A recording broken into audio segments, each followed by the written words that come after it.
오늘 말씀은 잠언 6장 6절에서 11절입니다.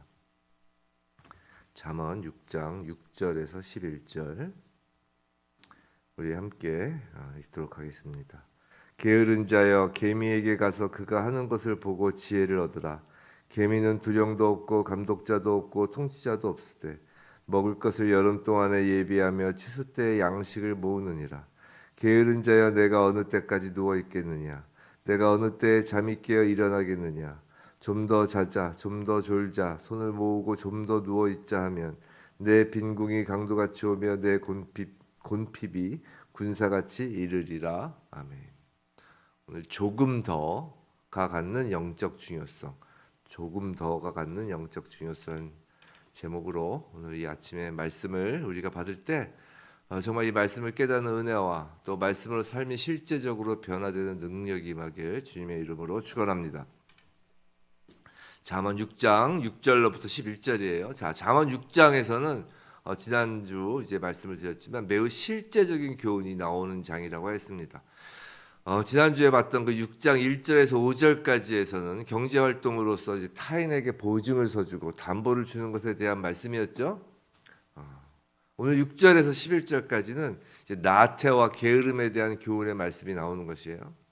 여기서 솔로몬은 특별히 개미를 예로 들면서 이 개미조차 그 앞날을 위해 열심히 준비하는데 하나님의 최고의 피조물인 인간인 너희가 게으르고 나태해서 허송세월하는 것은 안 된다라는 그런 게으름에 대한 크게 질타하고 있는 내용이 지금 나오고 있는 것이에요. 근데 어찌 보면 사실 부지런해야 된다, 근면해야 한다라는 것은 이 세상에서도 당연한 이치입니다. 꼭 이 하나님 말씀, 성경 말씀이 아니어도 이 세상에서도 당연한 이치이죠. 이런 세상 이치에 대해 모르는 사람은 아마 없을 것입니다. 우리 어렸을 때 개미와 배짱이 어렸을 때부터 그 이야기를 그 이솝우화인가요? 우화를 들으며 자랐잖아요. 개미와 배짱이. 근데 요새는 배짱이가 더 유망하다면서요. 배짱이는 내내 노래 부르고 해가지고 창작 활동을 해가지고 음원을 출간해서 유명한 아티스트가 돼서 훨씬 더 부유롭게 살고 개미처럼 살면 맨날 거기서밖에 못 산다고. 요새는 또 그 이솝우화를 그렇게 우스갯소리로 푸는데 여하튼 그 취지는 아티스트는 뭐 놀면서 아티스트 하나요? 열심히 노력해야죠.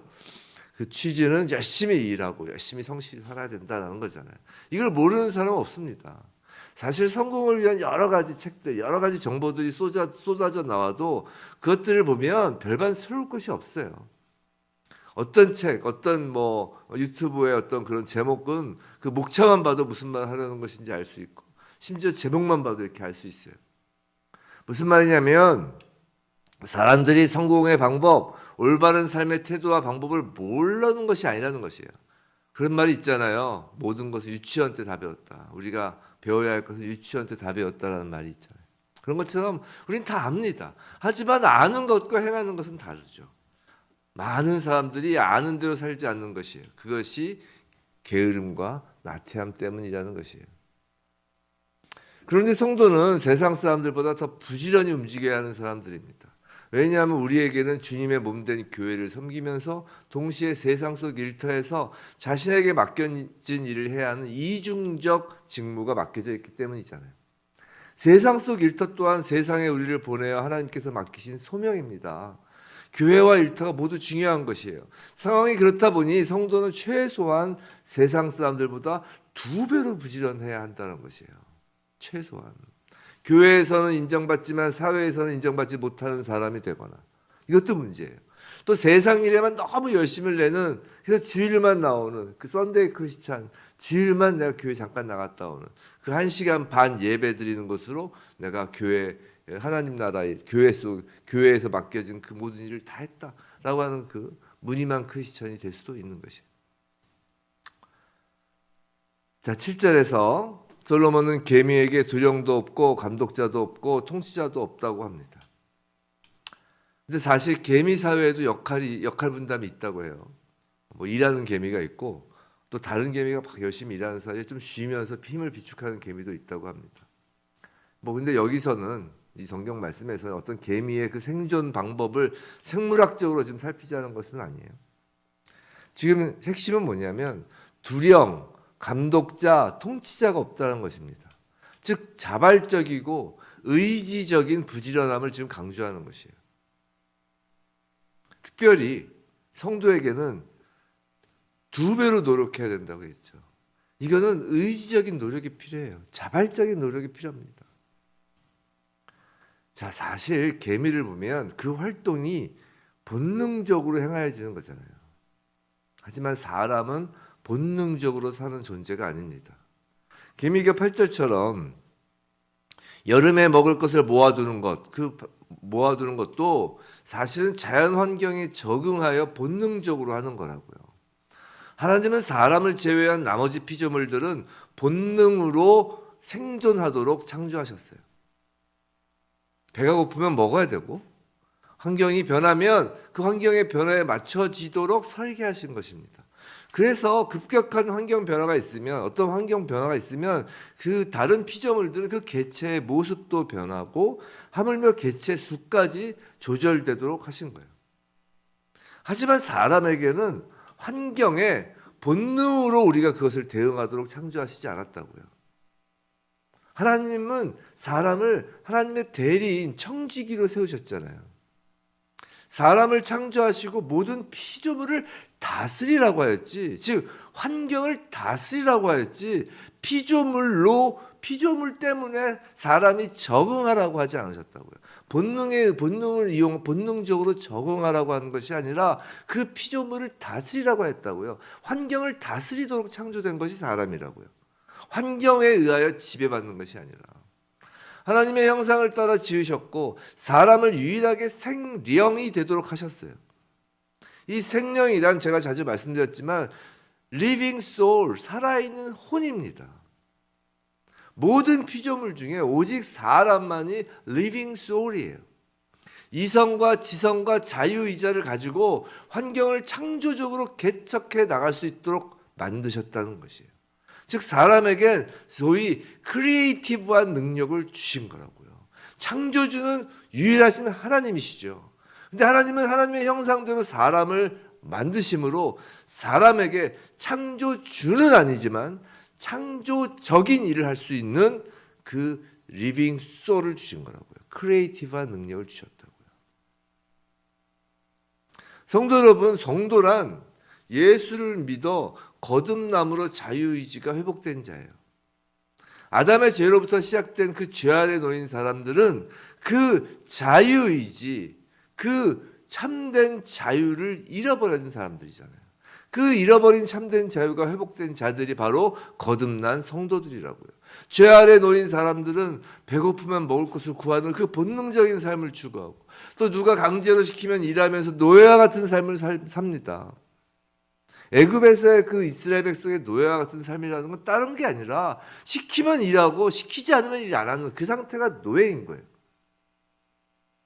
육신의 정욕, 안목의 정욕, 이생의 자랑, 이로 대표되는 이 죄의 현상, 이것이 바로 본능적으로 사는 본능적인 삶을 의미하는 것이에요.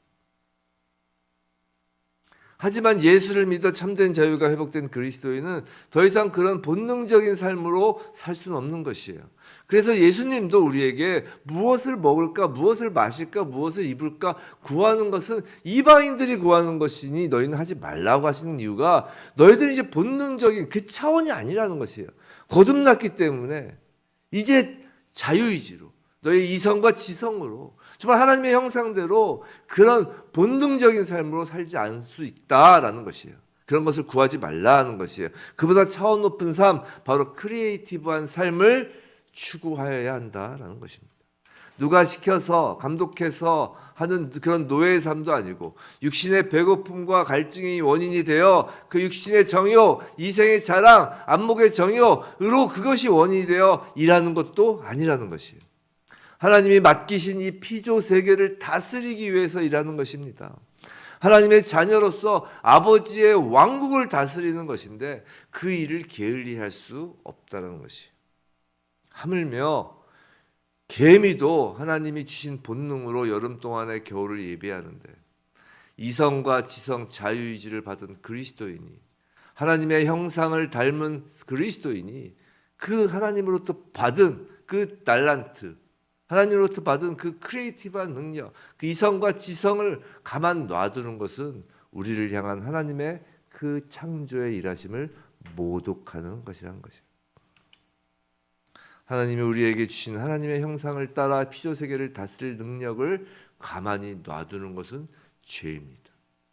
그것을 9절에서는 게으른 자여 내가 어느 때까지 누워 있겠느냐, 내가 어느 때에 잠이 깨어 일어나겠느냐라고 해서 누워 있는 것, 자는 것이라고 표현을 해요.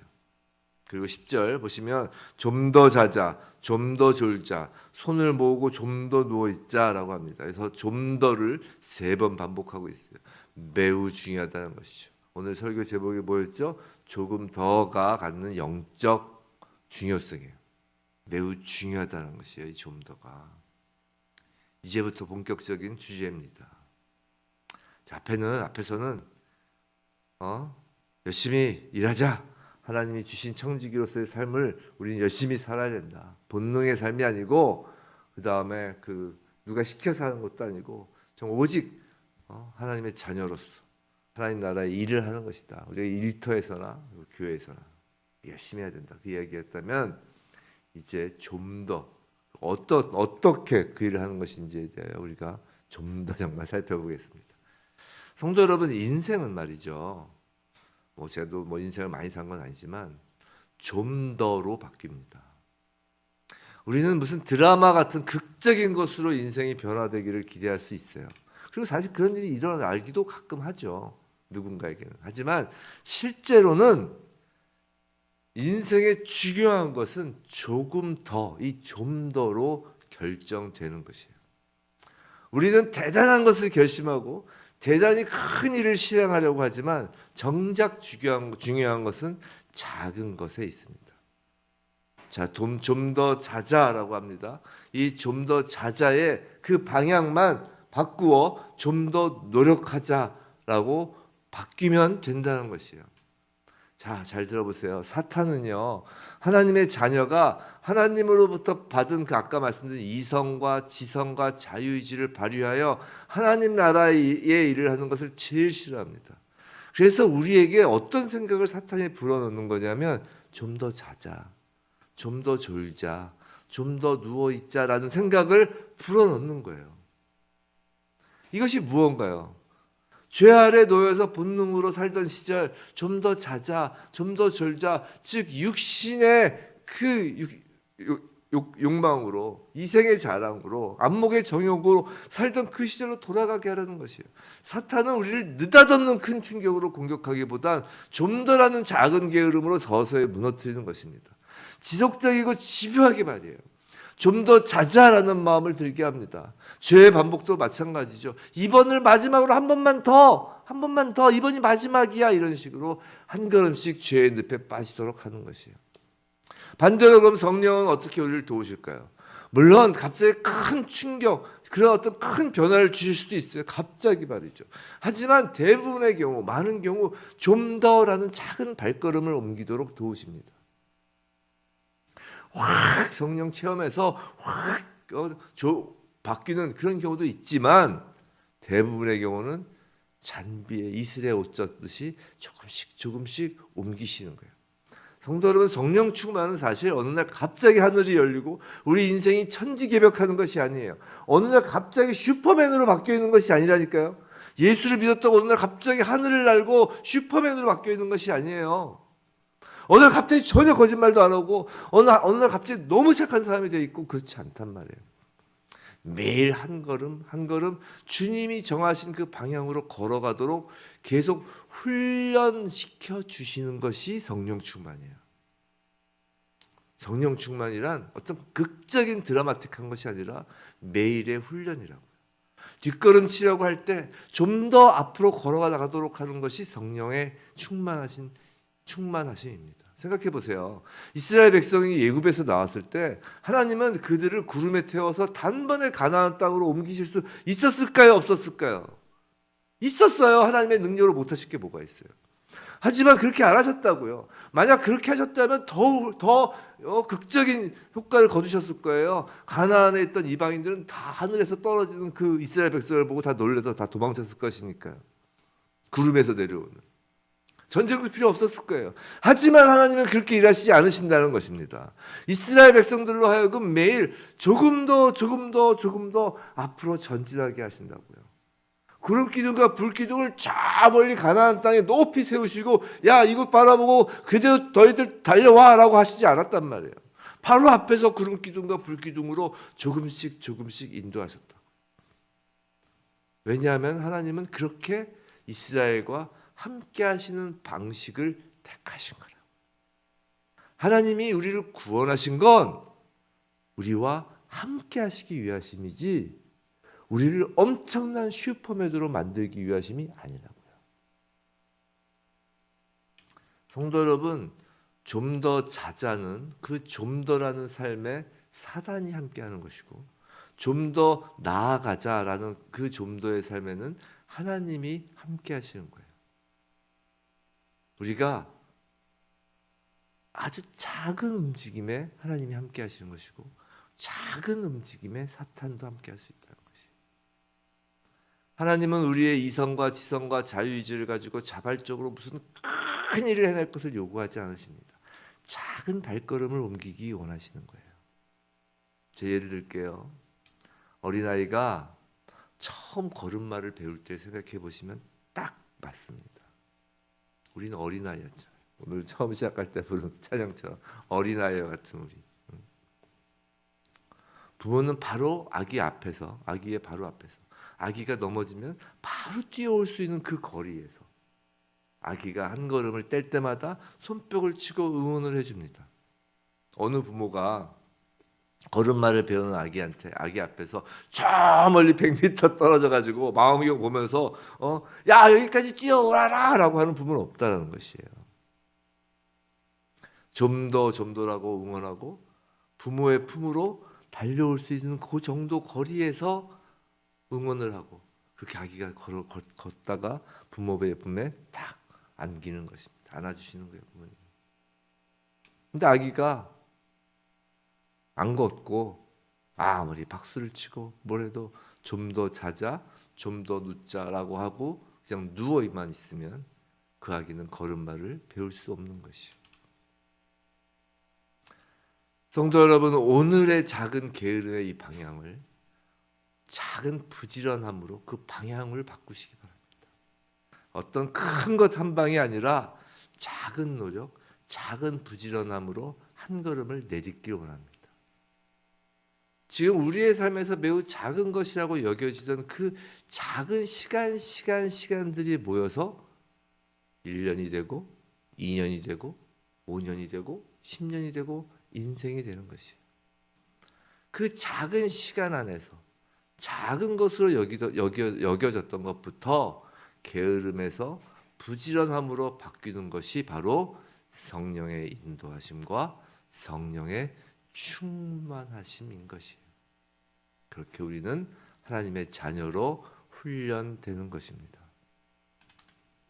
부디 큰 거 한 방이 아니라 날마다 좀 더라는 우리의 소소한 삶의 방향이 게으름이 아닌 부지런함으로 바뀌길 주님의 이름으로 축원합니다.